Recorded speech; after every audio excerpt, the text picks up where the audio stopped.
So we'll try the grill cleaner on those wheels. We'll see if we can remove the rust.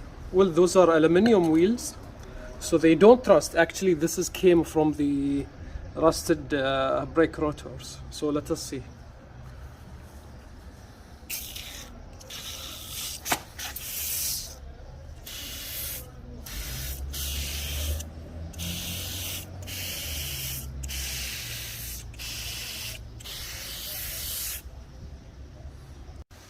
So we'll have to wait for 1 minute and then we have to brush it off, I guess.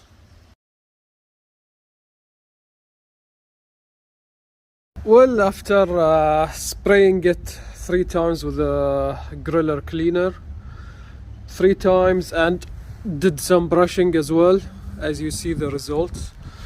Well, it helped a lot in removing some of the rust, as you can see.